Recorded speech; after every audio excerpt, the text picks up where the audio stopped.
안녕하세요. 저는 샌드버드 존입니다. 요즘 실리콘밸리에서 가장 핫한 키워드를 뽑으라면은 AI 에이전트라고 해도 과언이 아닐 것 같은데요. 오늘 그 AI 에이전트를 직접 기획하고 개발하고 계신 프로덕트 매니저 두 분을 이 자리에 모셨습니다. 과연 AI 에이전트를 그 개발을 하는데 그 PM의 역할은 어떤 것이고, 또 특히 글로벌 환경에서 이 PM의 역할이 또 어떻게 달라지는지 그런 얘기를 한번 좀 여쭤보고 싶은데요. 그런 의미에서 또 어떻게 보면 두 분이 하시는 PM 역할이 또 약간 달라요. 그래서 괜찮으시면 두 분 먼저 간단하게 자기소개를 좀 부탁드리겠습니다. 먼저 저쪽 부탁할까요? 네, 저는 김영도, 영어 이름 체이스라고 하고요.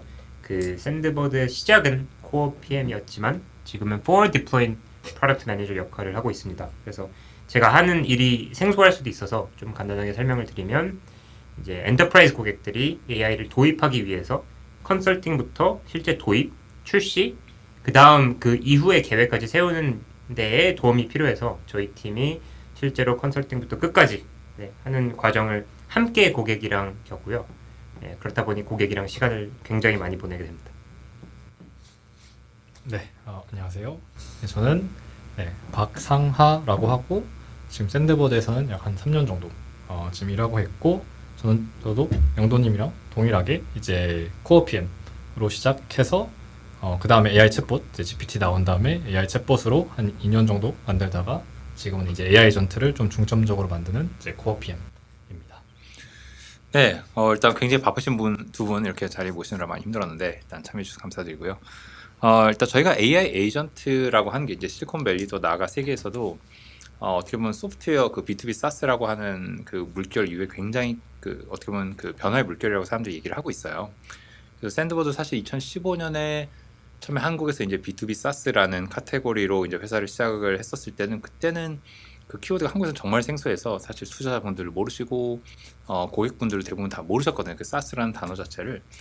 그래서 어떻게 보면 굉장히 초창기 회사라고 볼 수가 있고 그 과정에서 이제 저희가 어떻게 보면 AI 에이전트로 산업을 좀 확장해 나가면서 겪은 여러 가지 좀 그런 변화의 물결이 있었던 것 같습니다. 먼저 그 소프트웨어는 사실 사람들이 사용하는 툴이다 보니까 그 어떻게 보면 사람이라는 제약 조건에 많이 그 걸리는 것 같아요. 그 사람이 일하는 시간이라든가 그 사람 역량 이런 것들 많이 바운드가 됐었는데 이 AI 에이전트라는 그 시장으로 바뀌어 오면서 더 이상 이런 사람의 시간, 뭐 에너지 이런 거에 바운드되어 있는 게 아니라 컴퓨터라든가 실제로 전기 에너지 쪽에 이제 바운드가 걸리면서 어떻게 보면 그 생산성의 이제 제약이 훨씬 더 많이 좀 풀어진 것 같고요. 또 이게 기존 소프트웨어가 사람이 쓰는 툴이었으면은 AI 에이전트는 사실 워커, 노동력이라는 관점에서 이게 어떻게 보면 회사 입장에서 그냥 단순히 소프트웨어를 구매하는 게 아니라 사람을 채용 또 AI를 채용하는 관점에서는 훨씬 더 많은 좀 더 그 경제적으로 큰 함의를 갖고 있는 것 같습니다. 그래서 기존의 이제 소프트웨어 같은 경우는 아무래도 그 노동력을 가출 창출한다는 것보다는 기존 사람들이 인풋을 곱셈 혹은 덧셈 한다는 관점에서 그 아웃풋이 선형적, 리니어하다는 관점이 있었으면은 AI 에이전트는 스스로 일하고 우리가 그 에너지나 컴퓨터 자원만 있으면은 AI 에이전트를 얼마든지 더 많이 고용할 수 있다는 면에서 회사가 갖고 있는 그 생산력이 정말 난 리니어, 비선형적으로 좀 증가할 수 있다는 면에서 굉장히 좀 큰 어떻게 보면 스케일업을 할 수 있는 그런 포텐셜이 있다고 생각을 하고 있고요. 그리고 노동력 시장만 놓고 보더라도 이제 전 세계 소프트웨어 시장이 뭐 연간 한 500빌리언에서 1 트릴리언 달러라고 치는데 노동력 시장은 뭐 500 트릴리언 이상으로 훨씬 더 큰 시장이라서 정말 어마무시하고요. 전 세계 매년 그 컴퓨터 커스터머 서포트, 커스터머 서비스라고 하는 그 산업만 해도 한 300에서 500조 정도 시장이기 때문에 어떻게 보면 그냥 B2B 사스 시장의 규모랑 동일할 정도거든요. 근데 그런 걸 AI 에이전트로 완전히 대체할 수 있고 그 나아가서 나머지 역할, 뭐 영업이 됐던 보다 많은 역할로 확장할 수 있다는 면에서 AI 에이전트가 갖고 있는 시장 포텐셜이 굉장히 큰 것 같아요. 그래서 그런 면에서 이제 어떻게 보면 프로덕트 매니저라는 그 역할이 이런 파워풀한 기능을 만든다는 점에서 굉장히 좀 더 중요해지는 것 같고 그런 면에서 이제 여러분들이 보실 때 이런 AI라는 게 이제 시장에 등장했었을 때 사람들이 어떻게 보면 기술을 활용하면서 좀 어떤 면에서 좀 달라진다고 혹시 뭐 보고 계시는지 한번 좀 광의로 한번 질문 드려보고 싶습니다. 네, 뭐 이건 제가 시작을 좀 하고 상하가 이어서 해주시면 될 것 같은데 샌드버드에서는 사실 이제 앞서 소개해드린 것처럼 Forward Deployed PM, 그래서 FDPM이라고 할게요. FDPM이랑 Core PM이 좀 나눠져 있어요. 이 두 가지 역할이 둘 다 엄청나게 중요하다고 생각을 하고 사실 이거는 저희가 만든 게 아니라 뭐 펠렌티어 모델에서 많이 보이는 그런 형태죠. 그래서 코어 프로덕트부터 설명을 드리자면 이분들은 사실 제품의 비전, 방향성, 로드맵을 지키는 분들이고 for deployment는 당장 오늘. 그래서 이 고객을 내일 출시하려면 어떻게 우리가 프롬프트를 짤 수 있는지, 짜야 되는지, 어떤 뭔가 비헤이비어를 우리가 정의해야 되는지를 어쨌든 고민하는 사람들이고 사실 되게 간단하게 정리하면 오늘 생각하는 PM들은 for deployment PM이고 내일과 내일 모레를 책임지는 분들은 core product라고 생각을 합니다. 그래서 뭐 이렇게 구분되어 있다고 말씀을 하지만 모든 사실 PM들은 뭐 core PM이나 FDPM 다 for deployment 실제로 고객 디플로이먼트에 참여를 하고요. 그냥 비중이 좀 다른 것 같아요. 그래서 두 가지 유형의 PM들이 샌드버드는 존재를 합니다. 상황 좀 이어서 설명해 주시면 좋을 것 같아요. 네네.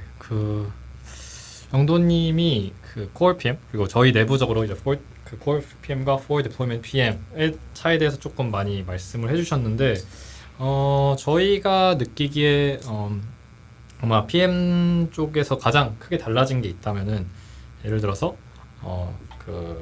지금은 이제 뭐 벤처 투자를 하시는 피터 등이라는 사람이 있는데 그 오픈 AI PP였고 그분이 저희 학교에 같은 학부형이십니다. 진짜요? 네, 그분이 역시 대단하시. 학교인데요. 네, 그분이 5개 이제 PM 아크타입 있다. 그래서 뭐 컨슈머, 뭐 growth, 뭐 플랫폼, 그 다음에 뭐 비즈니스. 마지막이 이제 리서치인데 사실은 이제 LLM이 나오고 AI 에이전트, 이제 LLM을 갖고 이제 만드는 AI 에이전트들이 나오면서 조금 더 이제 AI 에이전트를 잘 이해하고 LLM을 조금 더 잘 이해하시는 분들이 결국에는 그 잘 이해함을 바탕으로 또 제품도 잘 만드시지 않나? 해서 결국에는 그런 좀 리서치나 아니면은 뭐 플랫폼 이런 부분들에 대해서 조금 더 이해도가 높으신 분들 또 그런 것들을 배우기 위해서 노력하시는 분들이 뭐 AI PM도 조금 더 잘하지 않나? 코어 PM도 잘하시지 않나?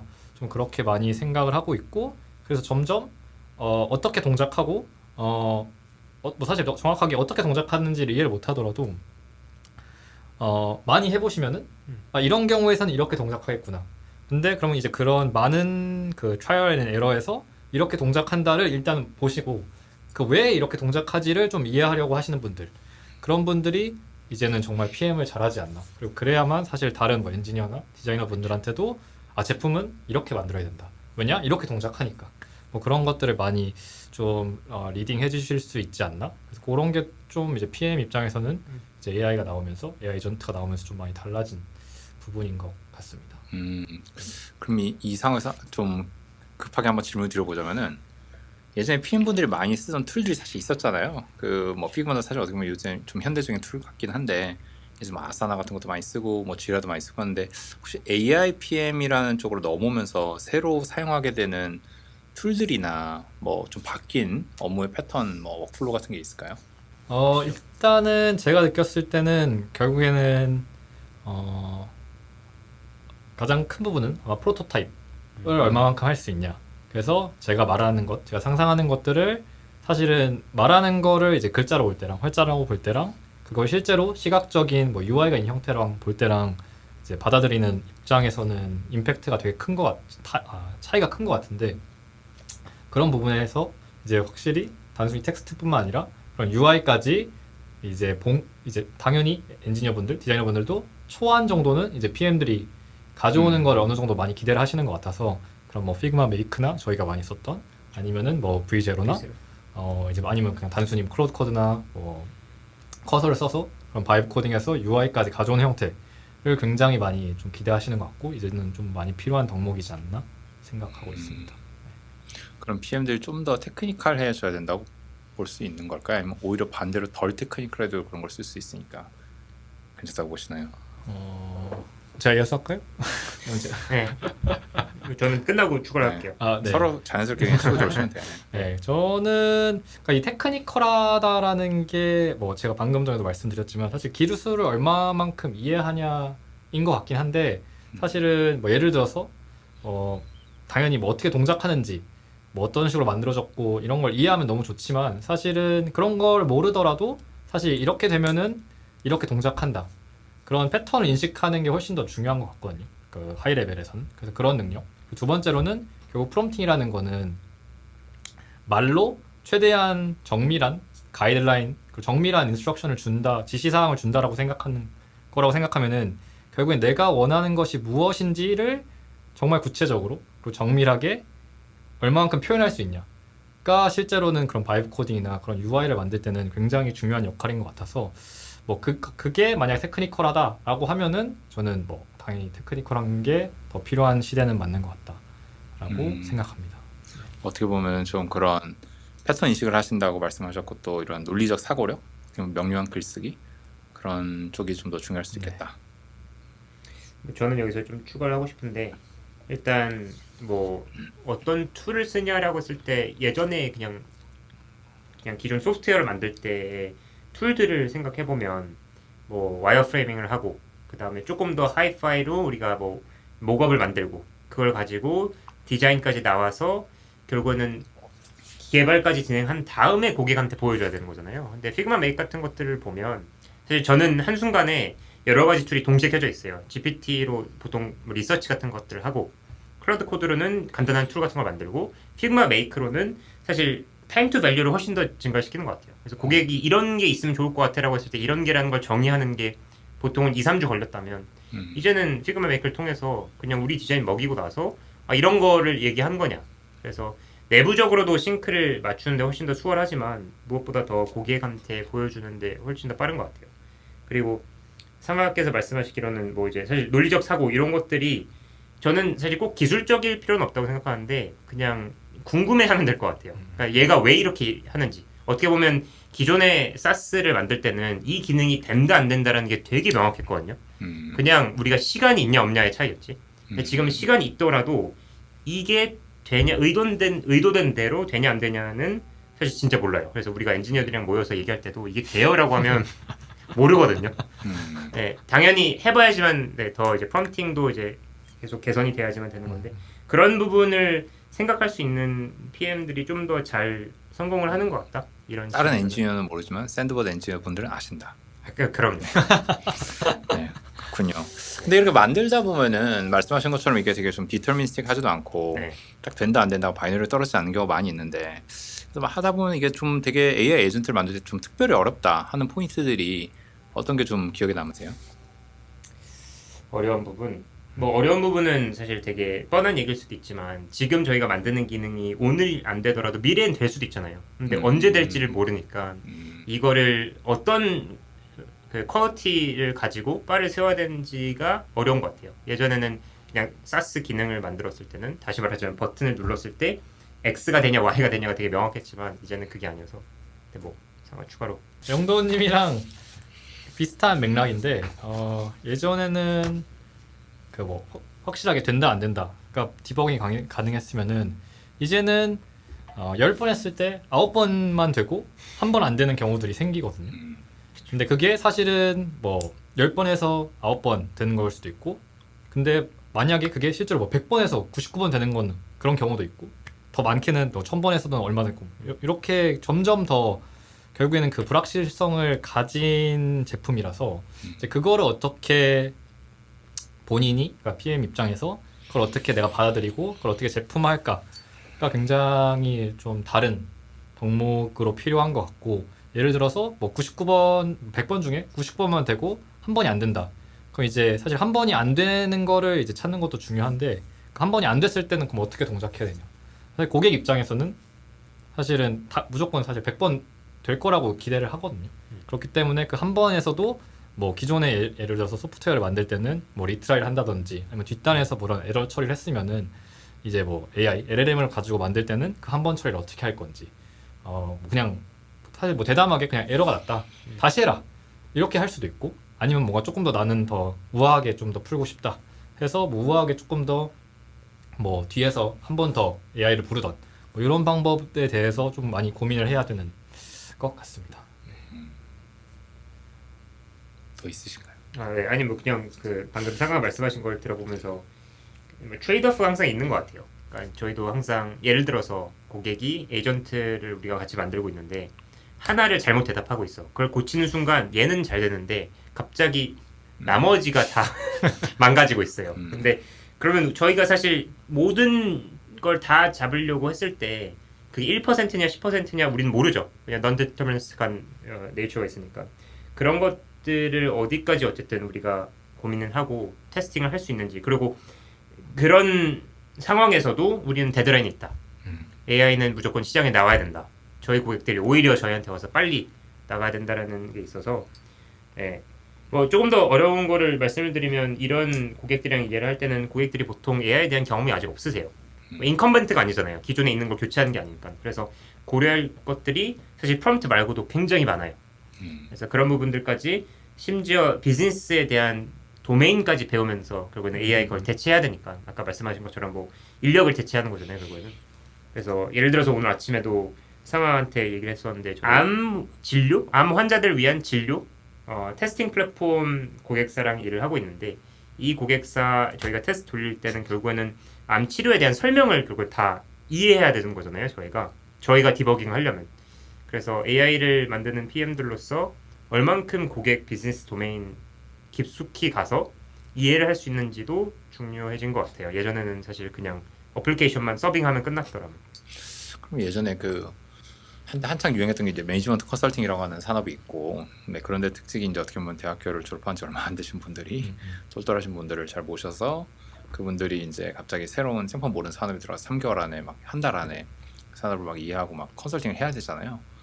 근데 그런 거에 못지않은 어떻게 보면 더 이제 실질적이어야 되는 게 프로포설이나 발표를 하고 끝나는 게 아니라 실제로 프로덕션에서 돌아가는 엔드 최종 고객이 사용할 수 있는 툴까지 만들어야 되니까 그렇죠. 그런 산업에 대한 이해에 대해서 굉장히 호기심도 많아야 될 것 같고 그다음에 적응력도 있어야 될 것 같고 왜냐면 잘못됐을 때도 문제가 임플리케이션이 되게 크니까 그렇죠. 좀 부담이 있을 수 있겠네요. 뭐 암 치료를 제안했는데 잘못되면 네. 걱정이 되네요 갑자기. 최종 아웃풋은 저희 고객사께서 판단하시니까 네. 그럼요. 저희가 한 대로 나가는 건 아닙니다. 네. 혹시 그거 말고도 또 좀 다른 산업들에서 좀 그런 재미난 경험들 같은 게 있었을까요? 네, 뭐 제가 한 거 하나 말씀드리면 이제 아까 영돈이 말씀하신 대로 저희 코어 PM은 결국에 다 forward deployment 프로젝트를 같이 병행하거나 이제 한두 개는 꼭 해보자. 그냥 그래야 사실 고객을 제대로 이해할 수 있으니까라는 이제 태도 저희가 비전을 갖고 있는데 제가 최근에 갔던 고객은 이제 항공사거든요.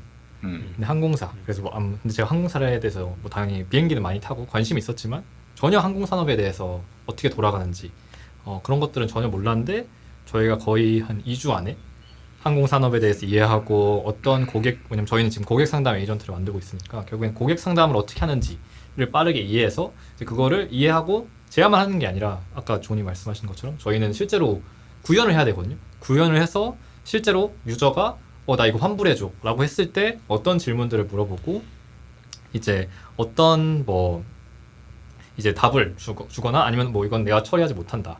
아니면은 고객한테 그냥 공감만 해주고 이제 티켓을 만들어야 된다. 이런 것들을 저희가 빠르게 했어야 되는데 네, 그래서 그런 것들을 거의 2주 안에 예를 들어서 항공산업은 예를 들어서 그런 것들이 있는데 제가 부킹을 했을 때 레그라는 개념이 있고 그 다음에 트립이라는 개념이 있고 전이라는 개념이 있고 그 다음 세그먼트라는 개념이 있어요. 그래서 예를 들어서 레그는 편도로 A에서 B로 가는 거 그다음 트립은 A에서 B로 갔다가 다시 B에서 A로 가는 게 이제 하나의 이제 왕복 이런 정의들 같은 것들이 있거든요. 근데 그런 정의들 같은 것들은 저희 당연히 소비자로서는 전혀 몰랐지만 이제 가서 바로 그 자리에서 배우고 이런 것들이 다를 수 있다. 이런 것들을 좀 다 깨우쳐야 됐었죠. 그럼 진상 고객을 뜻하는 비밀 단어가 있나요? 아직 거기까지는 못 갔습니다. 깊숙이 침투 못했군요. 아직 거기까지는 못 갔지만 이렇게 하면 업글을 잘 더 받는다던가 이런 노하우까지 꼭 습득하셔서 그쵸. 임직원이 누릴 수 있도록. 그렇죠. 근데 그런 건 있습니다. 예를 들어서 항공사다 보니까 비행은 결국에는 세계 각국에 이제 사람들이 있는 거니까 예를 들어서 그런 일이 실제로 되게 많더라고요. 나 샤를드고르에 있는데 프랑스 파리에 나 여기 오늘 파업한다. 그럼 비행기 탈 수 있나? 그리고 나 오늘 예를 들어서 안 좋은 얘기지만 친구의 어머니가 돌아가셨다. 그래서 비행기를 못 탄다. 그래서 정말 세계 각국에 있는 다양한 사람들의 그런 사연들 그리고 세계 각국 다양한 이런 인서던트들 그런 사고들을 이제 체험할 수 있게 되더라고요. 그 친구 어머니 살아계신데 그렇게 한 거가 아니었으면 좋겠네요. 그렇죠. 근데 그런 것들을 이제 저희는 검증을 못 하고 네. 사실은 저희는 일단 공감을 해드리고 고객의 이제 감정에 잘 맞춰 드린 다음에 결국 우리는 판단할 수 없기 때문에 이제 넘겨드려야 되죠. 얘가 시니컬하면 안 되니까. 그렇군요. 그래서 저희가 이제 그 샌드보드에서 이제 특히 이제 PM 역할을 하시다 보니까 어떻게 보면 이게 아직 산업이 말씀하신 것처럼 실리콘밸리에서는 AI 하지만 나머지 세상에서는 아직은 AI가 굉장히 생소하고 아직도 사람들이 AI와 어떻게 공생을 해야 되는가에 대해서 좀 많이 궁금한 것 같아요. 그래서 이런 저희 같은 AI 에이전트 회사에서는 PM이 과연 좀 어떤 스킬셋이나 어떠한 뭐 마인드 이런 걸 갖고 있어야 좀 일을 잘 할 수 있을까요? 철학적인 질문인가요? 근성 이런 것도 좋습니다. 그렇죠. 근성 너무 중요한데 일단은 제가 느끼는 아마 가장 큰 거는 아까 이제 뭐 영돈이 말씀하신 것처럼 돼요 안 돼요 를 이제 고민한다고 했었는데 사실은 제 생각은 PM은 지금 상황에선 돼요라고 하는 사람이 저는 필요한 것 같거든요. 되고 그 돼요를 이제 어떻게 할지 그 어떻게 할지를 사실은 이건 저희 경쟁사 대표가 말한 건데 문제가 있다면 그 문제를 더 많은 AI로 풀자라는 이제 그 회사는 모토를 갖고 있더라고요. 그 회사는. 근데 저는 돈이 PM 많은 회사인가 보네요. 네, 돈이 많죠. 매우 많은 더 회사인데 많은 AI로 풀자. 근데 저는 PM이 그렇게 생각해야 된다고 생각을 하거든요. 그리고 그 아까 영돈님 말씀하신 것처럼 결국에는 오늘 안 되더라도 빠른 수개월, 빠르면 수개월 아니면은 뭐 수년 안에 될 것들이 굉장히 많기 때문에 그런 것들을 어떻게 되는지 뭐 AI 다른 툴을 써보고 여러 개를 써보고 여러 번 써보고 이런 것들을 하실 수 있는 분이 저는 좀 잘하고 필요하지 않나. 그래서 그런 좀 미래에 대한 좀 철학적으로 이해하면 미래에 대한 긍정, 미래에 대한 그런 그 이제 그 뭐 굳이 따지면 궤도라고 해야 될지 모르겠는데 그 궤도에 대한 확신 그리고 그 궤도를 이해하고 계신 분이 저는 좀 이건 테크노 optimism이라고 부르더라고요. 그렇죠. 그런 분들이 잘하시지 않나라고 생각하긴 합니다. 저의 대답은 너무 단순해서 저희 팀 하는 일이 그렇겠지만 사실 좀 겁이 없었으면 좋겠어요. 그냥 뛰어들어서 사실 지금 AI를 풀 수 있는 문제가 굉장히 많거든요. 커스터머 서비스 말고도 사실 회사들이 생각도 못하는 부분들이 많은 거고 근데 그거를 정말 그냥 그 있는 문제가 아니라 없는 문제까지 정리해가면서 나갈 수 있는 사람들은 겁이 없는 사람들이지 않을까. 그래서 암 환자 플랫폼을 하더라도 당당하게 거기 앞에서 말을 하면서 실제로 살려드리겠습니다. 네. 그런 것들을 디스커버리 할 수 있는 프로덕트 디스커버리라고 하죠. 그런 PM들이 지금은 좀 중요하지 않을까라는 생각이 듭니다. 저도 하면서 제일 놀란 게 생각보다 잘 동작을 한다는 거. 특히 우리가 일반적으로 AI 같은 LLM 같은 거 쓸 때는 사실은 한 번 질문하고 답변하는 식으로 약간 툴이라든가 검색 엔진처럼 쓰는 패턴들이 훨씬 더 빈번한데 실제로 이거를 컨버세이션하게 왔다 갔다 하면서 계속 내로다운하고 리서치를 뭐 팔로우 한다든가 했었을 때 얻는 밸류가 되게 크더라고요. 그리고 좀 인상적이었던 게 저만 해도 세대가 이제 아날로그에서 디지털 가고 디지털에서 뭐 인터넷, 모바일 이렇게 쭉쭉 가는 세대다 보니까 여전히 AI를 툴로만 생각하고 있는데 주변에 이제 젊은 친구들이 사용하는 걸 패턴을 보면은 아침 인사도 하기도 하고 대화를 하고 계속 가족, 고민 상담, 커리어, 학교 막 이런 얘기를 하면서 AI랑 거의 동반자적으로 가더라고요. 한편으로 저 AI가 엄청난 개인정보를 수집하고 있는데 괜찮나 생각하는데 그런 생각보다도 여기서 얻는 효용 또 관계에서 느끼는 정서적 밸류 이런 거가 굉장히 크면서 사용하는 패턴이 달라지는 걸 보면서 그것도 굉장히 좀 신기했던 것 같고 그래서 PM 분들도 아마 기존에 그 소프트웨어 만드신 분들이 AI로 올 때는 말씀하신 것처럼 여러모로 좀 다른 마인드를 갖고 접근할 필요가 있는 게 아닌가 생각이 드네요. 그러면은 아까 그 질문에서 약간 좀 더 기술적인 관점으로 좀 넘어와서 AI를 그 어떻게 보면 우리가 저희 모델로 시작을 하잖아요. 로 모델로 이제 시작을 해가지고 그걸 갖고 실제로 커스터머들, 고객들이 사용하는 에이전트까지 가는 과정에서 개발을 해야 되겠지만 실제로 여러 가지 고려할 점들이 많아지는 것 같아요. 그래서 그런 관점에서 좀 저희가 고려를 해야 되거나 좀 놀랐던 어떻게 보면 챌린지들 그런 게 뭐가 있을까요? 뭐 저부터 하자면 좀 덜 테크니컬하긴 한데 뭐 테크니컬하죠. 저희가 최근에 이제 미국의 굉장히 큰 리테일 브릭앤모터 트래디셔널 브릭앤모터 리테일 회사랑 이제 AI를 저번 주에 디플로이를 했죠. 글로벌 PMI 영어 바람도 좋으십니다. 그냥 이마트라고 생각하시면 될 것 같고요. 네, 엄청 큰 어쨌든 상장사랑 일을 하면서 느꼈던 건데 사실 저희가 했던 거를부터 설명을 드릴게요. 기존에 사람들이 뭐 이마트나 쿠팡을 가서 검색을 할 때 검색어를 넣고 그 이후에 필터링을 하고 필터링 한 다음에 뭐 이제 결과를 가지고 장바구니에 담아서 구매까지 하죠. 예, 그거는 굉장히 사실 그 제품에 대해서 이해도도 잘 있어야 되고 예를 들어서 TV면 TV OLED가 뭔지 QLED가 뭔지 굉장히 많잖아요. 뭐 사이즈도 고민을 해야 되고 그런 것 그냥 이제 사실 인간이 그냥 클릭으로 하던 워크플로우를 실제로 AI 에이전트로 도입을 하면서 어려움을 많이 겪었던 것 같아요. 그래서 사실 되게 어려웠던 부분 중 하나가 사실 이거는 사람들을 위해서 만들어지는 API잖아요.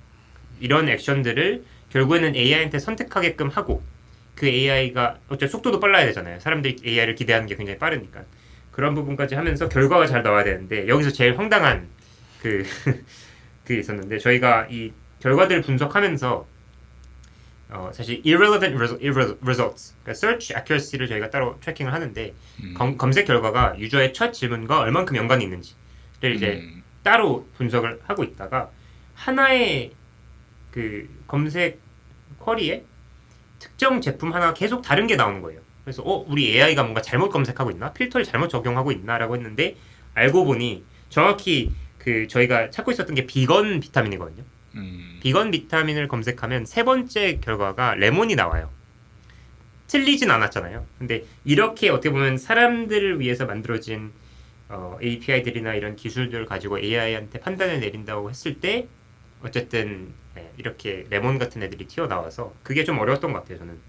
약간 어머니의 잔소리 같은 느낌이네요. 이것저것 뭐라 야 그런 거 하지 마. 밥이나 잘 먹어. 레몬이나 잘 먹어 이런. 그렇죠. 비건이고 비타민 있고 틀린 말이 아니죠. 나름 통찰력 있네요. 혹시 또 네, 다른 한 가지는 뭐 많은 분들이 이미 알고 계실 텐데 결국에는 시간 계산. 그러니까 계산을 여전히 잘 못한다. 그러니까 베이스 모델이 너무 좋아지면서 잘 하고 있는데 예를 들어서 어떤 저희가 AI가 결국 어떤 행동을 취한 기준이 필요한데 그런 기준이 될 때는 결국에는 어떤 시간이 이제 기준이 되는 경우가 되게 많거든요. 그래서 예를 들어서 아까 저희 항공사 얘기 보면은 예를 들어서 시각장애 안내견 이 이제 비행기에 타려면은 6개월 이상 돼야 된다고 하더라고요. 그 이제 항공사 정책은. 전문가. 네, 이제 항공사 정책은 그렇게 되는데 이제 거기서 이제 지금 저희가 이제 AI랑 얘기할 때가 7월이고 예를 들어서 비행기표가 10월이다. 근데 지금 이제 만약 내 강아지가 6월에 태어났다. 그럼 내 강아지가 탈 수 있냐? 못 하냐? 그럼 사실 6월에 이제 태어났고 이제 10월에 이제 타니까 사실은 4개월밖에 안 된 거잖아요. 그 사실은 그 안내견은 탈 수가 없거든요. 근데 이 아직 모델은 그 아마 놀리지 컷오프가 아마 24년 이제 기준인 것 같아서 그 6월을 당연히 24년 6월로 인지를 하더라고요. 25년 6월이 아니라. 그래서 그런 것들 보면은 여전히 저희가 명시적으로 이건 25년 6월이야 라고 알려주지 않으면은 그런 문맥에서 그런 사실 시간을 파악하고 그 시간을 계산하는 것들은 여전히 좀 많이 부족하지 않나. 그래서 그런 것들은 결국엔 저희가 API 콜을 잘 섞어서 여전히 풀어야 되는 것 같고, 두 번째로는 이제 그거랑 이제 그 격가지 문제인데 결국에는 이 친구가 LLM이 언제 자기가 모르는지 아직 잘 모른다. 근데 이제 사람으로 생각해봐도 어렵거든요. 그렇죠. 내가 뭘 모르는지 대부분 모르죠. 그렇죠. 그거를 이제 파악하면은 정말 대단한 사람인데 그런 이제 개념으로 접근하다 보면은 AI가 사실은 본인이 뭘 모르는지 모르는 게 어떻게 보면 당연하다. 근데 그게 실제로는 고객 서비스에서 쓸 때는 사실 그런 문제가 나오면 안 되니까 여전히 그 모르는 것들을 어떻게 모른다고 할까? 그거를 그리고 어떻게 고객 서비스에 맞게 고객 서비스 친화적으로 표현할 수 있을까? 그리고 어떻게 다른 경험을 제공할까? 그런 게 여전히 조금 기술적으로는 아직 LLM이 풀어야 되는 숙제인 것 같습니다. 그러니까 저도 이게 그 LLM 쓰면서 이제 리서치를 좀 많이 하는 편인데 하다 보고 이제 논문 찾아보면 초반에는 막 옛날 GPT 초반일 때는 허루스테이션 많아서 없는 논문 막 지원했잖아요. 그래서 요새는 웬만큼 나오면 꼭 논문 있나 실체가 있나 피어 리뷰가 돼 있나 막 이런 걸 좀 보는데 그러다 보니까 이제 가끔 방송에서 뭐 예능이나 이런 데 사람들이 막 얘기하면서 막 어떤 과학적 사실이냐 막 이렇게 하면 사람들이 어머 막 그래요 하잖아요. 사실 그런 걸 찾아보면은 우리가 잘못된 책에서 비롯된 잘못된 사실인 경우도 되게 많고 반대로 LLM 입장에서 사람들이 대화의 방송을 헐루시네이션 디텍트하면은 우리가 인간의 대화를 과연 얼마나 믿을 수 있을까? 그게 훨씬 더 헐루시네이션 레이트가 높게 나오지 않을까 그런 생각을 하는데 연도나 이런 거 막 지원해잖아요. 우리가 막 말하는 1970년도 알고 보니 정확하지 않고 이런 게 많아서 그런 좀 그런 생각이 많이 들더라고요. 그러면은 그 저희가 이제 AI 에이전트를 실제로 프로덕션으로 고객사분들이 많이 쓰고 계시는데 처음에 그 정말 AI 그거를 레졸루션을 했다. 커스터머들의 문제를 한번 해결했다. 그때 그 느낌 그리고 어떤 사례였는지 혹시 좀 기억에 남으시는 게 있으실까요? 네, 뭐 사실 이거는 조금씩 같이 얘기하면 될 것 같은데 저희가 한국의 거의 가장 큰 가구 회사랑 이제 AI를 커스터머 서비스 한국에서 큰 가구 회사들은 다 저희 고객사이십니다. 여러 개가 있는데요. 네. 그중 하나 네. 그중 하나랑 네. 이제 AI 에이전트를 거의 초창기 때 저희가 도입했던 경험이 있는데 그때는 사실 정말 지금 알고 있는 지식을 몰랐잖아요 저희가.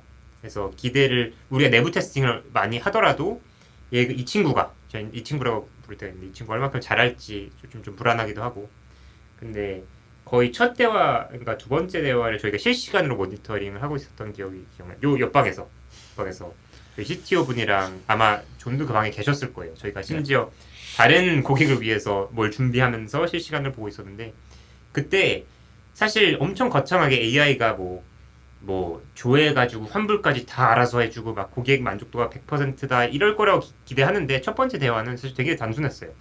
그냥 틀린 말 없이 친절하게 대답을 하고 정보를 조회해서 반품까지 했다. 그런 엄청 막 저희가 생각하는 화려한 대화보다는 그냥 안정적으로 우리가 기대했던 만큼 동작을 했다라는 거에 저희는 좀 감동을 그때 많이 받았던 것 같아요. 거의 한 10명이 하나의 화면 보면서 됐다 막 이랬던 기억이었는데 네. 생각도 기억나세요 그때? 그쵸.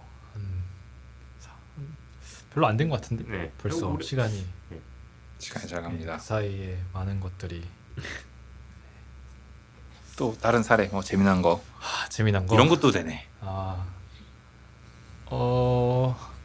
이거는 뭐 자꾸 제가 항공사 얘기만 해서 좀 그런데 항공사가 진짜 재미난 고객들이 진짜 많거든요. 그리고 다양한 고객 지원 상담 케이스가 진짜 많은데 그래서 첫 번째로는 그 저희가 알기로 사실은 사람들이 최초의 AI를 생각했을 때는 AI가 로봇 같다. 그리고 AI가 감정이 없을 거다. 라고 이제 LLM이 나오기 전에는 많이 상상했던 것 같은데 실제로는 지금은 정반대잖아요. 오히려 사람보다 더 친절하고 사람보다 더 따뜻하고 사람보다 더 공감을 잘하고 네, 베스트 프렌드입니다. 진짜로. 그런데 사실은 그 항공사는 결국에는 그 환불이 굉장히 중요한 이슈거든요. 그러니까 어떻게 표를 환불 안 해줄까? 어떻게 하면 표를 환불해줄까? 그러니까 고객 입장에서는 표를 환불해줘. 이고 항공사에서는 너네가 이런 정책을 지키지 않았기 때문에 우리 정책 우리 의규 사규는 아니죠. 그런 정책에 따라서 이제 환불을 못 해준다. 이게 항상 이제 정말 첨예한 이제 대립인데 예를 들어서 원래는 상담사가 있었으면은 아까 제가 말한 케이스에서 막 어머님이 지금 굉장히 아프다. 그래서 내가 뭐 내일 타는 비행기를 못 탈 것 같다라고 한다라고 했으면은 이제 만약에 사람 상담사였다면은 이제 당연히 공감을 하시겠지만 이 사람 상담사분들이 거기는 하루에 100개 이상의 하루에 100개 이상의 고객 상담을 해야 그게 본인의 성과로 인정을 받으시더라고요. 그렇다 보니까 사실은 아까 12부터 뭐 아픈 거, 그 다음에 그냥 떼쓰는 거, 뭐 이런 거, 이제 모든 케이스를 사실은 커버하다 보면은 실제로 모든 케이스에 공감을 할 수 없게 되는데, 그렇다 보니까 실제 사례에서 어머님이 사망 선고증이 있어야만 환불을 받을 수 있습니다. 그래서 그렇게 딱 얘기를 하신 거예요. 그게 나쁘다라는 게 아니라 그냥 정말 무미건조하게 사실을 얘기하신 거죠. 어머님이 돌아가신 후 사망 확인증을 내면은 환불해 줄 수 있다. 네. 라고 하신 거죠. 근데 이게 사람인데, 근데 AI는 당연히, 그러냐. 너무너무 지금 마음이 안 좋겠다. 지금 마음이 안 좋은데, 네 표까지 바꿔야 되니까 얼마나 스트레스 많이 받겠냐. 우리 이해한다. 하지만 내가 처리해 줄 순 없다. 근데 미안하고, 우리 지금 상담사 분한테 최대한 빠르게 내가 이야기를 전달해서 너의 상황을 해결해 줄 수 있도록 최대한 노력하겠다. 물론 보장은 못하겠지만 최대한 노력해주겠다. 이런 식으로 이야기를 풀더라고요. 감동이 있는데요. 예. 그래서 실제로는 그 이슈 환불이 결국 안 되더라도 고객한테 그 인터페이스, 그 감정을 공감할 수 있는 인터페이스를 준다라는 사실이 저희에게는 그리고 저희한테 그리고 저희 그 항공사 고객한테도 꽤 크게 좀 다가오는 것 같더라고요. 그래서 실제로는 해결하지 못하더라도 고객 만족도나 뭐 결국에는 NPS 같은 것들이 좀 장기적으로 높아지지 않을까? 뭐 그렇게 생각하고 있습니다. 야, 근데 이게 한 단계에서 나가서 사람들이 다 개인의 퍼스널 AI 에이전트가 있고 한국사도 AI 에이전트가 있으면은 퍼스널 에이전트가 야 이거 환불 좀 해줘 막 이러면은 AI 에이전트가 가서 야 이거 돼안 돼? 안 돼 그러면 아 주인님 정말 너무너무 죄송한데 이런 사람 뭐 이렇게 중간에서 얘가 지원해야 될지 그렇죠. 좀 고민이 되긴 하겠네요. 그렇죠. 그래서 나중엔 정말 신기한 세상이. 그러니까요. 허스 시대가 이미 온 것 같습니다. 네. 그 AI 에이전트 이제 아까 말씀하신 게 좀 재밌었던 게 사실 처음에는 고객사분들이 AI를 막 도입하기 좀 두려워하기도 하고 꺼려하기도 하는데 또 막상 돌아가기 시작하면 엄청 빨리 더 빨리 뭐 하고 싶다 막 이런 약간 행동의 변화도 나타나잖아요.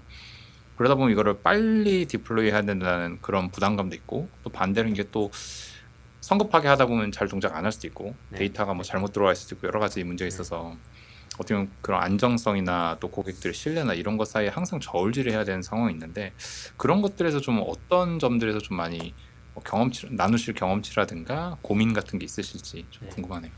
보통 저희가 함께하는 고객들은 뭐 사실 POC로 자체 구축한 AI 챗봇 같은 것들 테스팅을 하고 확신이 생겨서 또는 그냥 네, 우린 무조건 AI를 해야겠다라는 명령이 내려와서 시작하는 경우가 많은데 그 저희가 항상 할 때 두 가지를 되게 중요하게 생각하는 것 같아요. 하나는 스코핑. 저희가 사실 처음부터 100%를 절대 할 수 없다. 현실은 이렇다.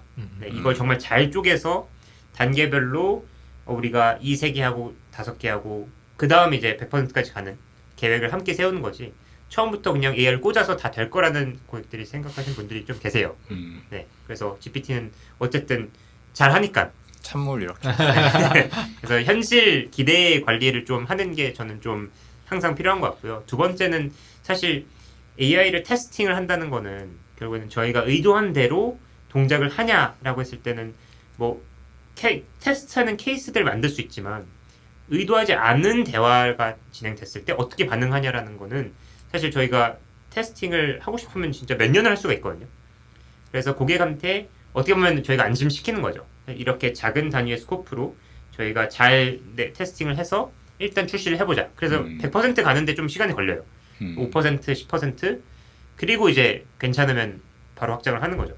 네, 저희가 어쨌든 이런 스코핑과 테스팅이 두 개의 단계를 거치지 않고는 성공적인 AI 디플로이먼트를 하기는 좀 어려운 것 같아요. 그래서 기존 SaaS랑은 조금 다르지 않나. SaaS는 그냥 기능들이 되면 바로 사실 오퍼레이션에 넣는데 이제는 사람을 대변해서 하는 AI잖아요. 고객사 성향도 좀 차이가 나는 것 같아요. 아까 항공사 말씀하시면 이 항공사도 굉장히 혁신적인 항공사였던 것 같고 또 어떤 고객사들은 굉장히 돌다리 징검다리 두드려서 두드려보고 안 건너시는 분들도 계시는 것 같고 그래서 그 스펙트럼이 상당히 좀 넓은 것 같은데 혹시 그거에 대해서 좀 한 말씀 하실 게 있으실까요? 놀랐다든가 이런 게 참 그러니까 어떤 회사니까 뭐 회사 크니까 무조건 느릴 거다. 어떤 회사가 작으니까 무조건 빠를 거다. 이렇게 좀 생각을 했었던 것 같은데 저는 개인적으로는 사실 그런 선입견은 맞는 것 같진 않더라고요. 오히려 그 내부적으로 아까 영도님이 말씀하신 것처럼 내부적으로 어떤 과정을 거쳤었냐 AI로 어떤 것들을 고민했었고 어떤 것들까지 뭐 테스트 해봤냐에 따라서 결정되는 것도 많은 것 같아서 실제로 그런 것들은 뭐 조직의 사이즈나 뭐 그런 것보다는 사실 문화나 아니면 혹시 뭐 탑다운으로 뭔가 내려온다거나 뭐 이런 훨씬 더 문화적인 조직적인 영향을 많이 받는 것 같고 그래서 오히려 역으로 정말 큰 회사인데 예를 들어서 저희가 아까 말씀하신 대로 AI 에이전트가 뭔가 정보를 뭔가 환불한다거나 뭐 구매를 취소한다거나 와 같은 이제 어떤 이제 구매를 취소한다 뭐 그런 이제 저희는 이제 라이트라고 많이 하는데 이제 데이터베이스의 데이터를 바꾸는 거죠. 근데 그런 행동은 최대한 안 하시려고 하거든요. 대부분의 저희 고객사들이 그냥 그거는 이제 나중에 하자. 좀 천천히 AI가 있는 데이터를 읽어와서 이제 그걸 푸는 것부터 하고 이제 그 다음에 이제 데이터를 바꾸는 걸 해보자라고 많이 접근하시는데 정말 큰 고객사인데 여기는 오히려 우리는 환불을 그냥 하겠다. 우린 구독 환불과 부자신가요? 그런 것 같아요. 구독 변경을 우리는 제한된 스콥이지만 아까 말씀하신 그 제한된 스콥에서 우린 차라리 이걸 하겠다. 왜냐? 이게 우리의 가장 큰 임팩트가 있는 가장 우리가 많이 들어오는 유스 케이스이기 때문에 우리는 그 데이터 있는 거 좋지만 최대한 데이터를 변경하는 거를 우리는 잘 테스트해서 해보고 싶다. 그래서 그런 것들을 보면은 확실히 회사에 따라 좀 많이 다른 것 같다. 실질적으로 비즈니스 임팩트를 측정하기엔 가장 파워풀할 것 같네요. 그쵸. 돈이 달려 있고 측정이 가능하니까. 그쵸. 맞습니다. 그러면 뭐 fail fast, 그러니까 빠르게 실패할 수도 있고, 뭐 당연히 저희는 성공을 하려고 하지만 네네. 고객 입장에서는 뭐 거기서 또 러닝이 오는 거니까 그쵸. 뭐 그렇게 좀 접근하시는 분들도 꽤 많은 것 같습니다. 접근 방법이 두 가지인 것 같아요. breadth랑 depth 중 하나인데 저희가 항상 추천하는 거는 소수의 유스 케이스를 depth 있게 뭐 저희가 보통 트래킹하는 거는 AI resolution rate죠. 해결률. AI가 해결하는 대화의 이제 퍼센티지인데 그런 것들 반대로 너무 얇게 그냥 모든 유스 케이스를 다 하겠다라고 하면 사실 어쨌든 타임라인이 있는 거잖아요. 그러면 대부분이 그냥 챗봇 형태로 나와요. 단순 정보에 대한 답, 액션을 취하지 않고. 근데 반대로 저희가 최근에 경험했던 고객은 이제 AI unsure라는 고객이라고 저희가 라벨을 하면 이분들은 너무 조심스러운 거예요. 스코프도 작게 잡고 리드만 하고 그럼 오히려 이 고객들한테 반대로 AI가 이런 것까지 할 수 있다라는 걸 또 설득하는 과정이 필요한 것 같아요. 그래서 고객마다 좀 다른 것 같고 아직은 AI 시장이 일러서 그런지 고객 마켓도 에듀케이션 돼 있는 관점이 조금씩 다 다른 것 같아요. 경험이나. 이쯤에 잠깐만 왜냐면 이거 방송 보시는 분들이 AI 챗봇이랑 AI 에이전트 차이를 아직 모르실 수 있어요. 그래서 간단하게 혹시 챗봇은 무엇이고 AI 에이전트는 뭔지. 그렇죠. AI 챗봇의 아버지. 아버지. 그렇죠. 네. AI 챗봇은 사실은 이게 AI 챗봇도 사실 LLM 전과 후가 있을 것 같거든요. 이제 LLM 전에는 사실 2015년, 2016년 그리고 한국에서도 그랬던 것 같은데 미국 그리고 전 세계적으로도 한번 챗봇, AI 챗봇 붐이 있었던 것 같고 그때는 대부분 이제 의도를 이해를 잘한다 정도의 이제 AI 챗봇이 있었던 것 같고 근데 답은 대부분 이제 내가 이미 그 고객이 직접 만들어 놓은 답을 찾아가는 그런 이제 룰 베이스 워크플로우에 좀 가까웠던 것 같고요.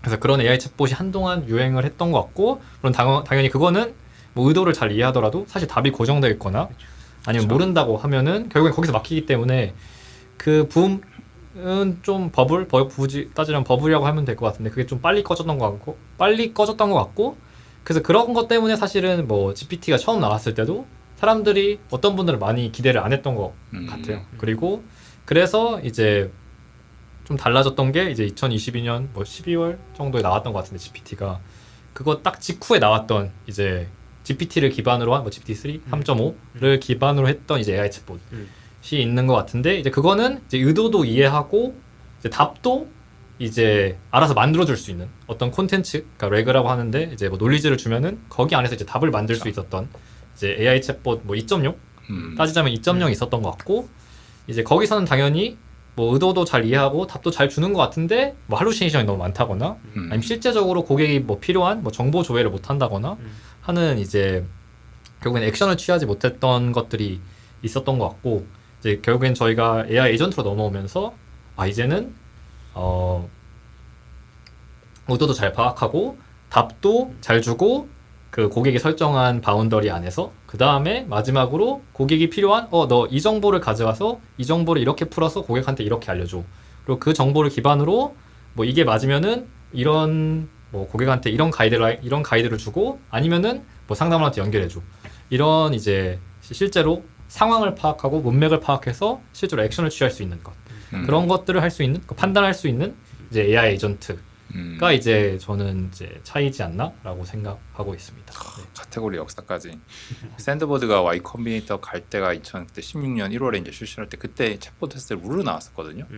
반대로 그것 때문에 제가 챗 API였는데 니네 챗봇 회사야라고 되게 오해를 많이 받았었어요. 네.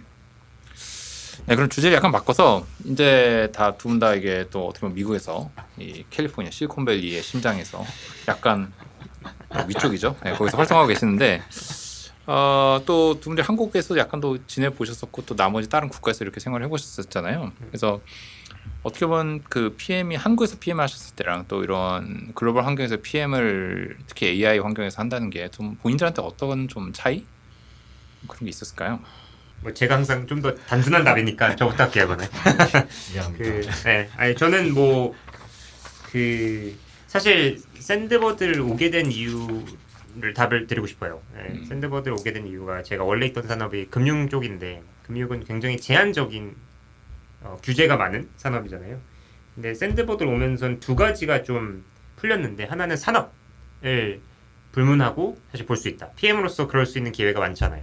그러니까 산업을 여러 가지 산업 하루는 암 플랫폼이고 그 다음 날은 쇼핑이고 매일 바뀌니까 사실 그 경험을 쌓는 게 되게 저는 좋았어서 나왔고 그거를 또 글로벌한 회사에서 하는 건 쉽지 않거든요. 한국 내에서 채용을 했을 때는 사실 대부분 한국 내 시장을 가지고 하는데 다른 문화권 그래서 유럽이랑 일할 때는 이렇게 일을 해야 된다. 유럽은 참고로 그 여름에는 없어지세요. 고객분들이 저희 말고. 그래서 그런 다른 문화를 배워가면서 이 각각 나라들이 어떻게 테크를 특히 AI 같은 신기술을 도입하는지까지 보이는 그런 트렌드를 볼 수 있는 기회는 많이 없는 것 같아서 저는 그런 게 좋아서 어쨌든 좀 유니크한 것 같아요 그게.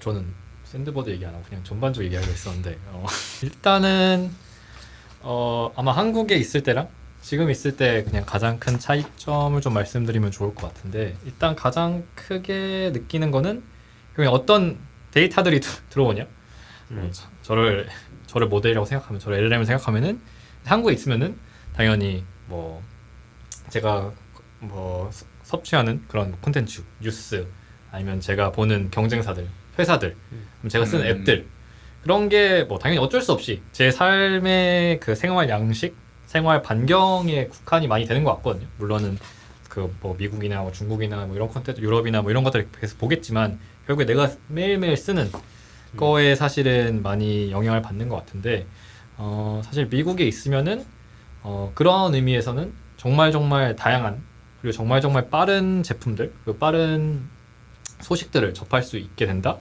가 가장 큰 차이점인 것 같고 그래서 그렇게 되면은 당연히 스탠다드가 예를 들어서 한국에서 보는 것뿐만 아니라 사실 미국에서 보는 것들에 대한 그런 뭐 경쟁사도 그렇고 아니면 제품도 그렇고 제품의 출시 속도나 아니면 제품의 질 아니면 어떤 제품들이 나왔는지 뭐 그런 것들에 대한 스탠다드가 전반적으로 미국에 맞춰지지 않나?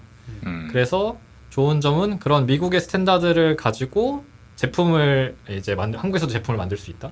그러니까 저는 가장 크게 느껴지는 바인 것 같고 그래서 뭐 예를 들어서 저희는 뭐 경쟁사 얘기를 할 때도 뭐 만약에 한국 고객을 저희가 뭐 세일즈 한다라고 했을 때는 저희는 당연히 한국에서만 이렇게 한다라고 말씀드리지 않고 뭐 미국이나 유럽에서 뭐 이런 동일한 업종에 계신 고객들은 이런 문제를 이렇게 접근하고 있고 이런 시각을 갖고 있다.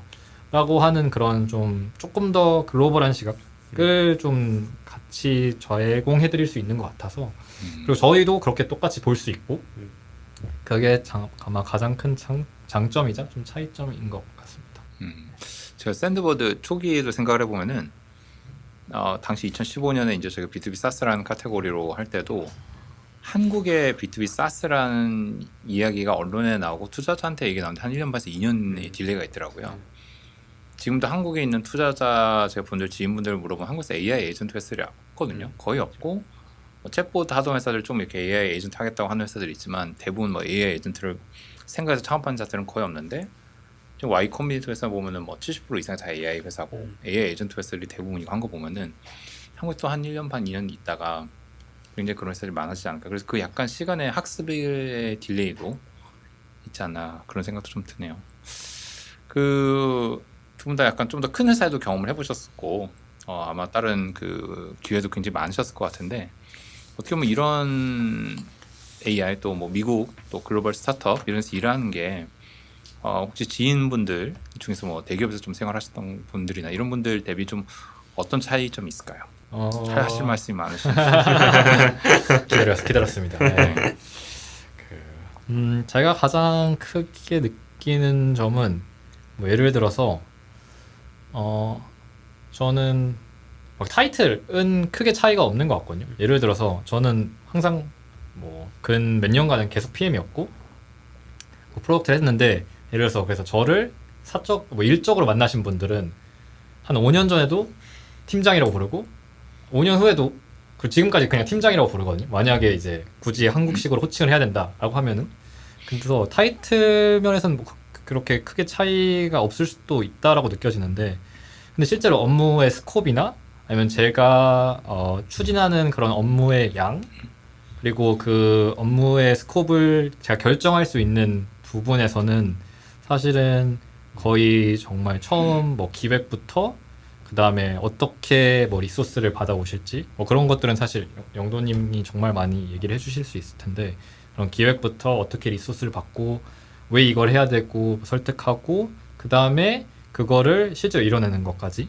이를 진짜 엔투엔드로 책임질 수가 있거든요. 그리고 그게 단 하나가 아니라 거의 동시다발의 여러 가지의 워크스트림을 할 수 있는 것 같다. 뭐 그게 뭐 제품 쪽일 수도 있고 아니면 뭐 채용 쪽일 수도 있고 한데 그래서 그런 워크스트림을 동시다발적으로 오운하고 내가 생각한 계획을 실현하고 성공시킬 수 있다. 이런 측면에서는 확실히 대기업에 있거나 좀 더 큰 스타트업에 있는 친구들이나 제 동년배들보다는 확실히 그런 기회나 결정권이 진짜 많은 것 비행기 같다. 누구 살지 내릴지도 막 결정하고 계시고 그쵸. 암시도 하시고 안내견 나이. 네. 그쵸. 가구 배달도 하시고 네. 뭐 제가 생각했을 때는 사실 그 조직이 움직인다는 걸 보는 게 어렵잖아요. 조직이 움직인다라고 했을 때는 사실 다양한 파트들이 있고 스테이크홀더가 있고 조직이 성장하는 걸 보는 것도 사실 대기업이면 어려운 것 같아요. 근데 저는 사실 개인으로서 되게 중요하게 생각하는 거는 조직이 움직이고 있는가에 대한 고민을 항상 하는데 그 큰 기업은 제가 맡은 파트가 정말 그냥 메뉴 하나로 내려지는 경우가 많아요. PM들이면 저는 메뉴 하나를 책임지는 사람이고 그게 전체 조직의 움직임을 어떻게 방향성을 이제 좌우지우하는지는 사실 모르죠. 그냥 이제 메뉴 하나니까. 근데 이 샌드보드 와서 이런 일을 하다 보니까 어쨌든 그걸 함께 만들어 나갈 수 있는 거는 정말 좋은 것 같아요. 그래서 기존에 예를 들어서 forward deployment라는 역할도 없었잖아요. 사실 샌드보드에서 저희가 문제를 겪고 나서 어떻게든 해결해야지 라고 해서 그냥 아예 만들어진 역할이고 그런 것들을 함께 만들어 나갈 수 있어서 좀 좋은 것 같습니다. 저희가 진짜 처음엔 고생했죠. 그렇죠. 지금도 고생. 모든 사람이 forward deployment를 하다가 이제 지금도 많이 다 직접 하고 계시긴 하는데 그래도 또 그 미팅이 기억이 나요. 그래서 이렇게 논의하신 다음에 안을 갖고 와서 이 스태프에서 했는데 make sense 하자 해갖고 바로 이제 팀 킥오프를 하고 지금도 열심히 리크루팅 하고 있는데 좋은 분들 많이 들어오고 계시고 예. 저희가 최근에 이제 회사에서 많이 얘기를 하는 게 어떻게 보면 그 탤런트 그 어떻게 보면 높은 수준의 그런 인재분들의 밀도를 더 높여보자. 또 그리고 어떻게 보면 AI 시대의 업무의 속도가 훨씬 더 빨라져야 된다. 특히 이제 말씀하신 뭐 경쟁사분들도 보면은 요새 샌프란시스코 996라고 하는 정말 주 6일제로 돌아가고자 하는 신기한 움직임이 있는데 네. 그 정도로 굉장히 속도감 있게 일하는 회사들이 많아서 최근에 재밌게 봤던 게 램프라고 법인카드 미국에서 제일 큰 회사 중에 하나인데 거기가 샌프란시스코 시내 주말에 음식 배달량이 막 늘어나고 있더라고요. 네, 그래서 회사에서 이제 일을 하고 있다는 소리라는데 그런 면에서 굉장히 좀 정말 끝없는 경쟁이 미국으로 다시 들어왔구나 그런 생각이 좀 들고요. 그래서 저희가 그 내부적으로 그래도 제가 어떻게 보면 두 분께도 되게 감사드리고 싶은 게 굉장히 뭐 시청자분들께도 말씀드리고 싶은 게 저를 많이 괴롭히시고 또 회사 리더분들을 홀드 어카운터블을 되게 잘 해주시는 게 그래서 더 잘할 수 있다, 더 좋은 인재가 많이 들어올 수 있다, 또 더 빨리 움직일 수 있다. 제가 등 떠밀려서 데일리 스탠드업 하고 있고 막 그래서 굉장히 좀 한편으로는 되게 자극도 많이 되고 좋은 변화인 것 같고요. 그러다 보니까 정보의 교류도 훨씬 더 빠르고 어떻게 보면 그런 뭐 일종의 뭐 속도감이 좀 더 늘고 있지 않는가. 근데 충분히 더 빨라질 수 있다고 늘 생각하시는 분 아니신가요? 네. 항상. 네, 그래서 그 두 분들께서도 그런 거에서 그런 뭐 문화의 변화나 이런 것들 뭐 샌드보드 얘기도 좋고 최근에 뭐 혹시 일을 하시면서 이런 AI 시대에 기대되는 그런 우리가 인재 전쟁의 관점에서 좀 여러 가지 생각이 있으실 것 같아요. 그래서 어떤 회사를 만들어야 될까 한 말씀 이렇게 해주시면. 어떤 회사? 어떤 문화를 가진 저희 회사요? 아니면 뭐 우리 회사 얘기일 수 있고 AI 시대에 살아남으려는 회사도 이렇게 해야 된다. 저희 회사 얘기를 하면은 저희는 그런 고민을 매일매일 치열하게 순간순간 하고 있다. 어떻게 하면 더 잘할 수 있을까?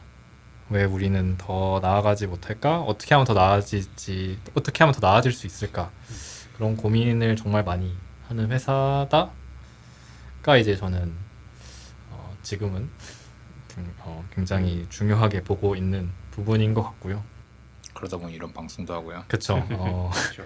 저희 이 결말이 아닐 수 있는데 이 결말을 전혀 예측하지 못했거든요. 근데 어떻게 여기까지 왔나 해보면은 뭐 시작이 어딘지 잘 모르겠는데, 근데 저희는 그렇게 끊임없이 고민해서 뭐 이런 방법으로도 풀어보고 이런 방법으로도 풀어보고 불만도 많이 불만이 정말 많죠. 불만이 정말 많은데 프로 불만. 네, 네, 모자이크 처리. 네. 그런 고민을 정말 치열하게 하고 공유하고 그런 걸 풀어보려고 좀 노력하는. 그러니까 디폴트는 저희는 풀어보자. 그렇죠. 인것 같아요. 더 많은 AI를 넣어서. 네, 더 많은 AI를 넣고 뭐 사람도 좀 더 들어가고 풀어보자인 것 같습니다. 네.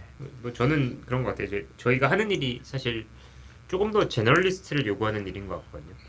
그래서 사실 스페셜티 같은 거는 아까 암 환자 플랫폼 있잖아요. GPT한테 물어보면 다 알려줘요. 시간만 쓰면 돼요. 그대로 믿으시면 안 되고요. 레귤레이션 있으니까. 물론 저희도 네. 공부를 많이 하지만 어쨌든 고객이랑 얘기도 많이 하면서 공부가 되지만 어쨌든 스페셜티를 가지고 가는 건 좋은데 너무 뎁스가 있을 필요는 없는 것 같아요. 지금은 사실 제너리스트고 정말 하이 에너지고 드리븐한 사람들, 인트린식 모티베이션이라고 하죠. 그냥 궁금한 사람들, 그런 사람들의 약간 팀을 만들려고 하는 것 같아서 저는 최소한 그런 사람들이 많아지면 좋을 것 같다. 그래야지 더 많은 문제들을 발견을 하고, 근데 그러면서도 이제 테크노 옵티미즘처럼 이제 기술로 해결할 수 있다라는 마인드셋을 가지고 나아갈 수 있을 것 같아요. 저도 더 좋은 분들 많이 모셔서 두 분의 삶이 좀 더 덜 뻑뻑해질 수 있도록 노력하겠습니다. 지금 샌드버드가 저는 만드는 미래가 너무 좀 재밌는 게, 사실 어떻게 보면 미래 변화의 그 물결을 타고 가면서도 또 어떻게 보면 변화의 물결을 만들 수 있는 입장이 있다고 생각을 하고요.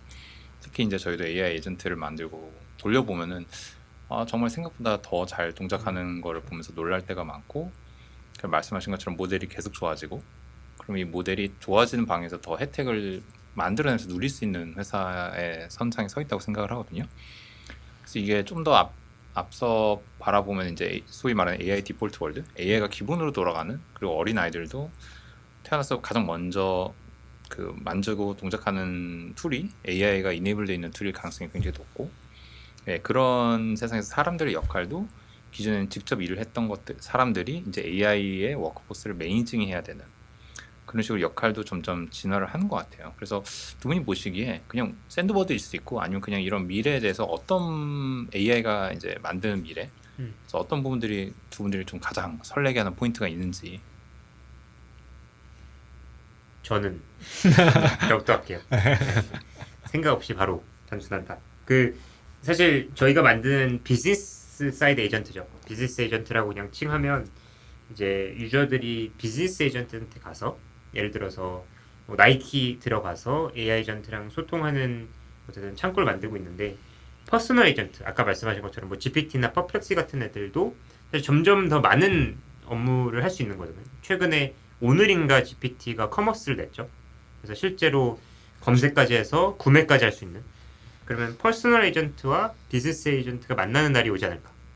퍼스널 에이전트를 통해서 비즈니스 에이전트랑 협상을 해서 제일 좋은 제품을 찾아서 어쨌든 서빙을 하는, 흔히 저희가 A2A라고 하죠. 에이전트 투 에이전트 이코노미가 멀지 않은 것 같아요. 되게 컨셉적으로는 이게 과연 될까인데 그냥 연결만 하면 되거든요. 그래서 그렇죠. 그게 좀 저는 개인적으로 기대가 많이 됩니다. 저는 조금 더 추상적인 답변인데, 사실은 저는 그러니까 이런 에너지를 영도님한테 느낄 때가 되게 많거든요. 이런 얘기 해도 되는지 모르겠는데, 영도님은 그래서 본인이 뭐 어떤 사람이랑 잘 얘기하고 싶다, 잘 의사소통하고 싶다라고 하면은 그분에 대한 뭐 데이터 같은 것들을 GPT랑 같이 막 얘기하잖아요. 정리하고. 제 아이도 다 있습니다. 그래서 뭐 GPT랑 얘기하면서 우리 아이가 이렇게 했는데 뭐 이렇게 하려면 어떻게 될까? 뭐 이런 것들을 되게 많이 고민하셔서 저도 되게 많은 좋은 영향을 받는데, 저는 그런 측면에서 정말 추상적으로 저는 저희가 더 좋은 사람이 될 거라고 생각하거든요. 사람이 더 나아질 수 있다. 더 좋은 사람이 됐고 더 따뜻하고 조금 더 친절한 사람들이 될 수 있지 않을까라고 많이 생각하고 있고, 그러니까 그 소셜 네트워크, 그 저희가 많이 쓰는 뭐 인스타나 뭐 페이스북이나 트위터에서 많은 사람들이 결국엔 자기만의 버블에 갇혀 있어서 점점 더 극단적으로 변하고 점점 자기와 다른 사람들에 대해서 차이를 이제 인정하지 못하게 됐다라고 한다면은 전 오히려 AI는 그 반대로 갈 수 있는 힘을 가지고 있다고 생각을 하거든요. AI와 얘기하면서 이게 맞아? 이게 아니야? 내 생각 어때? 만약에 뭐 이런 접근을 하면 어떨까? 뭐 이런 고민들을 정말 많이 할 수 있다고 생각하고, 그 과정에서도 AI는 절대 지치지 않거든요. 그렇죠. 뭐 새벽에 물어봐도 답해주고, 제가 엄청 길게 말해도 답해주고, 제가 다시 말하라고 또 하면 다시 또 말하고, 그래서 그런 정말 지치지 않는 친절한 친구가 있다라고 하면은 저는 저희가 좀 더 나은 사람이 될 수 있다고 생각해서, 낙관적인. 네, 저는 실제로는 그렇게 네. 그렇지 그러니까. 않다고 느낄 수 있는데 저 내부 깊숙이는 굉장히 긍정적이고 낙관적인 사람이다. GPT를 쓰는 방식이 좀 다른 것 같아요. 저는 사실 거의 가스라이팅을 하거든요. 제가 원하는 답변을 받을 때까지. 그래서 네, 신기하네요. 결국 AI랑 싸워서 이겼어. 그렇죠. 그러니까 네가 오라 이러면. 예스라는 거 나올 때까지는 네. 계속 물어보는 거죠. 그러니까 저는 사실은 그 맥락으로 전 그 말을 할 때가 제일 싫거든요. 제가 어떤 말을 해도 GPT가 너무 좋아, 막 너무 그치, 뭐, 그치. 완벽한데, 그치. 약간 뭐 제가 어떤 UI를 그려도 어떻게 이렇게 뭐 그치. 아름다운 걸 가져왔어? 그러니까 이런 답을 하는 건 저는 제일 싫어하거든요. 그렇죠. 영혼 없는. 네, 저는 그 좀 객관적으로 이거는 좀 아닌데. 그러니까 사실 그러니까 이런 좀 어떤 의미로는 좀 객관적인 그런 기준도 있는 LLM, 뭐 GPT-6 정도가 그러게요. 되면 되지 않을까 싶은데, 뭐 지금도 커스텀 인스트럭션으로 그런 거 네. 비슷한 걸 할 수 있는데, 이제 그런 것들이 되면은 개인적으로 저는 되게 좋지 않을까라고 생각합니다. 이게 굉장히 여러 가지 그 AI 에틱스라는 분야를 터치하긴 하는데, 택틱하게는 말씀하신 것처럼 제가 아는 대표님이 약간 좀 드라이 하셔서 회사에서 인사팀에서도 많이 이렇게 경고 아닌 피드백이 오고 사람들이 일을 못 해먹겠다라고 많이 했는데, 그래서 슬랙에서 DM이 오면 항상 GPT를 거쳐서만 대화를 하기 시작했대요. 그랬더니 사람들이 우리 대표님이 우리 피드백을 들어서 사람이 노력하고 있다. 되게 감동을 받아갖고 지금 GPT 없이 슬랙을 무서워서 못 보낸다고. 그런 뭐 의도치 않은 부작용이 있고, 사실 말씀하신 게 사실 얼라이먼트 프로블럼이 되게 중요한 거잖아요. AI가 우리한테 서들리 이게 참 넣지 않은 방향이 어느 방향으로, 정치적으로 어떤 성향으로 끌고 가느냐, 무조건 우리의 생각을 더 강화하는 방향으로 가느냐, 에코 챔버로 만드느냐, 아니면은 약간 중립적으로 반대의 의견을 잘 제시해 주느냐, 그런 것도 중요한 것 같고, 사람으로 치면 그 빅5 팩터에서 나오는 어그리어블레스, 그러니까 동의성. 어떤 사람은 동의성 성이 강하면 네가 말한 거에 다 공감해 주는데, 반대로 낮은 쪽으로 하면 되게 토론형, 디베이트형 LLM이 돼서 한번 싸워볼까? 오늘 칼춤 한번 쳐볼까? 약간 이렇게 되면은 또 어떤 사람은 내상을 입고 AI 안 써, AI 미워할 수도 있고. 그래서 이런 얼라이먼트 프로블럼, AI의 퍼스널리티를 잘 디파인하고, 근데 이게 되게 무서운 게 7억 명이 쓰는 소프트웨어면은 살짝만 들어도 그렇죠. 1%가 바뀌면은 막 그렇잖아요. 700만 명이 생각이 쫙 돌아가 버리는 거잖아요. 그래서 이런 게 굉장히 좀 AI 회사들이 많은 책임과 부담이 있지 않을까. 그리고 저희 같이 AI 에이전트 만든 회사도 고려를 할 필요가 있을 것 같아요. 그런 가드레일, 폴리시, 그런 거를 브랜드 톤 설정할 때도. 그렇군요. 만약에 저 오늘은 사실 방송을 한 것도 이런 프로덕트 매니저나 또 이런 또 AI 에이전트를 만드시는 분들의 궁금증을 좀 해소하고자 실제로 만들어보고, 또 최첨단의 이런 AI 에이전트를 현장에 디플로이도 해보고, 또 글로벌 커스터머들 일을 해보시는 분들의 말씀을 좀 들어봤습니다. 그래서 이런 AI 퍼스트 회사에 만약에 합류를 할 때 뭐 어떤 거를 고려를 해봐야 될지, 또 어떤 마음가짐으로 이런 결정을 해야 될지 조언을, 또 저희가 최근에 리크루팅 많이 하고 있잖아요. 이런 고민하시는 분들과 실제로 콜을 오늘도 하셨고, 어떤 이야기를 들려주고 싶으실까요? 오늘 콜 하신 분.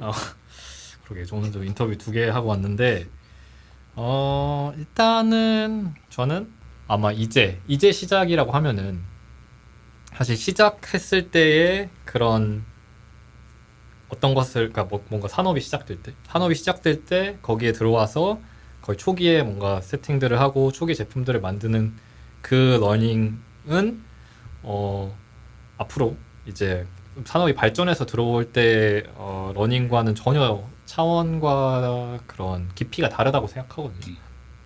그리고 정말 짧은 시간, 압축된 시간 안에 그런 러닝들을 배울 수 있기 때문에 사실은 지금은 뭐 내가 한 1년만 일해도 AI 전문가가 될 수 있고 AI 전문가 될 수 있고 LLM 전문가가 될 수 있는 시대거든요. 근데 결국에는 그 타임라인이 이제 지날수록 뭐 1년이 아니라 5년, 10년 뭐 그렇게 늘어날 거라고 저는 생각하는데 그런 의미에서는 지금은 정말 좋은 시기다. 내가 정말 노력해서 딱 짧은 시간 안에 그런 지금 변하고 있는 이제 AI 생태계에서 AI 제품들을 만들면은 그런 것들에 대한 뭐 정말 로우 레벨한 디테일부터 정말 하이 레벨한 앞으로 세상이 어떻게 변할지 같은 그런 주관적인 시선까지 좀 굉장히 빠르고 어떻게 보면 ROI가 정말 좋은 시기다. 결론은 ROI인 것 같은데 ROI가 좋은 시기다. 그래서 이 기회를 뭐 저희 회사가 아니더라도 좀 놓치지 않으셨으면 좋겠다라는 게 제 생각인 것 같습니다. 네. 저 좀 비슷한 건데 사실 지금 기술이 발전하는 속도가 저희도 따라잡기 힘들잖아요. 오늘도 소네트 4.5가 나와서 다음에 또 도입해봐야죠. 테스트를 해봐야죠. 근데 이렇게까지 빨리 기술이 도입이 되면서 비즈니스까지 따라오는 경우는 많이 없었던 것 같아요. 보통은 사실 레거드하게 비즈니스들은 나중에 어답션을 하죠. 그래서 작은 테크 스타트업들이나 그냥 스타트업들이 그 기술 도입을 많이 하는데 사실 산업 전체가 동시에 움직이고 있다라고 저는 생각을 해요. 그래서 이런 경험은 정말 아까 상하 말씀하신 처음 파이어니어처럼 저희가 처음 하는 거라고 생각하고 저희도 뭔가 AI를 예전부터 잘해서 이걸 한 게 아니잖아요. 그렇죠. 네. 뭐 포워드 디플로이먼트도 있었던 역할도 아닌 거고. 잘해서 한다고 해요. 이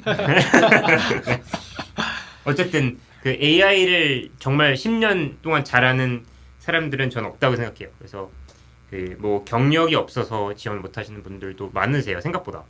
난 내가 이거랑 맞을까라고 하면 사실 저희는 그냥 아까 앞서 말씀드린 모든 트레이트들 보면서 하는데 그냥 기술이 빨리 어쨌든 발전하면서 그걸 제일 빠르게 따라잡을 수 있는 회사에서 함께 일을 할 수 있다는 거는 저는 정말 좋은 기회지 않을까 라는 생각합니다.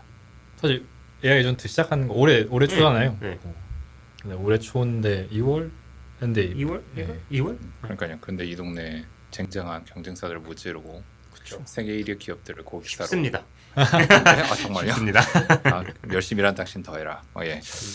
그 제가 최근에 이제 미국에서 AI 그 창업하신 대표님들이랑 많이 이제 팟캐스트를 하고 있는데 그때 좀 재미난 질문이 있더라고요. 그래서 휴먼 프롬프트라고 한 10년, 20년 뒤에 정말 전지전능한 LLM이 생겼어요. 그래서 챗GPT 한 400, 제로 GPT 뭐 해서 나와서 얘는 우리 인류가 알고 있는 모든 지식 그리고 앞으로 인류가 발견하는 모든 지식도 많이 알고 있어요. 여러분들은 딱 여기에 여러분들이 가장 궁금한 혹은 가장 해결하고 싶은 문제를 프롬프트를 때릴 수가 있는 거죠. 그럼 얘는 여러분들이 가장 궁금해하는 그 답을 줄 거예요. 예를 들어 공룡은 어떻게 죽었나 이런 걸 물을 수 있겠지만 그치. 그 프롬프트에 어떤 프롬프트를 본인들이 넣을 것인가. 모든 역사에 대해서 다 알고 아무나. 미래까지 알고 있어요? 미래까지 알고 있다고 한번 가정해볼까요? 한 10,000년 어치 난다. 생각해볼까요? 그러면 로또 번호 10,000년 어치 달라고 할 수 있나요? 뭐가 됐던 간에 이게 반대로 어떻게 만들어졌는지는 우리 모르는 거죠. 모르고 그냥 AI가 이제 스스로 모델이. 하다가 모든 사람이 다 득도를 했어요. 네. 지인이 같네요. 난 남들보다 먼저 때릴 수 있는 기회가 온 거죠. 제일 처음으로 존은 뭘 물어보실 거예요? 저는 이런 깍두기를 우주의 끝은 어떻게 끝날까? 끝이 없다 이러면 다시 물어볼 걸. 그렇죠. 저는 그냥 인생이 끝나면 어떻게 되는지 물어볼 것 같아요. 죽은 다음에. 네. 거기에 뭔가 이어서 있다면 제 행동들이 많이 달라지지 않을까요? 지금 철학적인데 원래 이런 답변 안 나오거든요. 그래요? 그냥 옷을 가장 완벽한 옷을 쉽게 입으려면 뭐 어떻게 이런 거 하시는 분들은 계시고 저도 비슷하게 생각했는데 저희 셋 다 지금 우브를 하고 있는데 그렇네요. 저희가 이거 PPL 아닙니다. 그런 거 아닌데 예. 그 저는 어떻게 하면 죽지 않을 수 있을까? 어떻게 하면은 젊게 계속 잘 살 수 있을까가 궁금하긴 하네요. 근데 답이 엄청 고통스러운 길이면 하실 겁니까? 모르겠네요. 근데 물과 뭐, 소금만 잘 비율을 섞어서 마시면 돼요. 뭐 스타트업이랑 비슷하지 않을까요? 그렇네요. 네. 반성하게 되네. 알겠습니다. 하여튼 긴 시간 시청해주신 저 그 시청자 여러분께 감사드리고 오늘 또 긴 늦은 밤 바쁘신 와중에 이렇게 참여해주신 우리의 스타 PM 분들께 감사드립니다. 고맙습니다. 네, 감사합니다. 감사합니다. 와. 이거 글쎄 마이크가 소리가 들어가고 있었죠. 마이크 소리 들어가는지 확인 안 했었어. 예스 됐다. 안 됐으면 그럼 이제 이거를 재밌나요?